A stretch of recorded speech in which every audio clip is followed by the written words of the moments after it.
بسم اللہ الرحمن الرحیم الصلاۃ والسلام علیک یا رسول اللہ، الصلاۃ والسلام علیک یا حبیب اللہ، الصلاۃ والسلام علیک یا نبی اللہ وعلی آلک واصحابک یا نور اللہ۔ پیارے دوستوں، کیسے ہیں آپ؟ امید ہے کہ آپ خیریت سے ہوں گے۔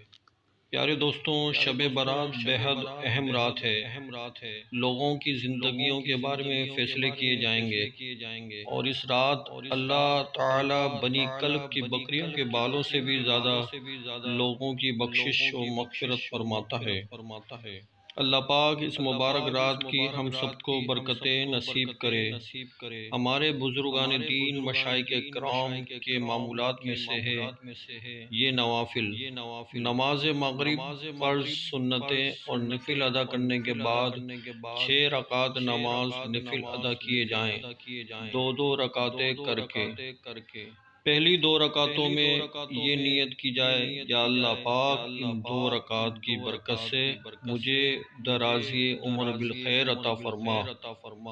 دوسری جو 2 رکعتیں ہیں وہ اس نیت سے ادا کرنی ہے، یا اللہ پاک ان 2 رکعتوں کی برکت سے مجھے آفات و بلیات سے محفوظ فرما۔ پھر تیسری جو 2 رکعتیں ہیں، 2 رکعتیں ادا کرنی ہیں، وہ اس نیت کے ساتھ ادا کرنی ہے کہ یا اللہ پاک ان 2 رکعتوں کی برکت سے مجھے بس اپنا ہی محتاج رکھنا۔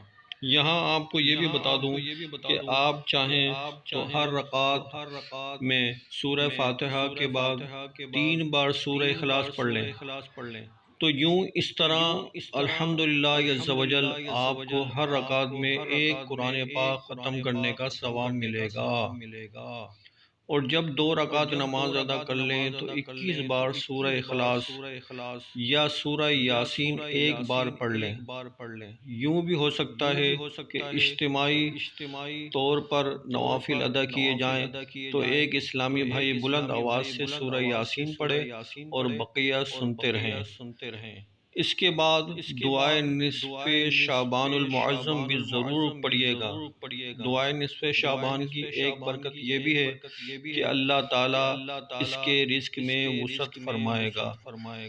پیارے دوستوں، اللہ تعالی ہمیں 15 شعبان المعظم کی خوب برکتیں نصیب فرمائے اور ہمیں شب برات کی رات کو خوب نوافل ادا کرنے اور 15 شعبان کو روزہ رکھنے کی سعادت نصیب فرمائے۔ اللہ تعالی عمل کی توفیق عطا فرمائے۔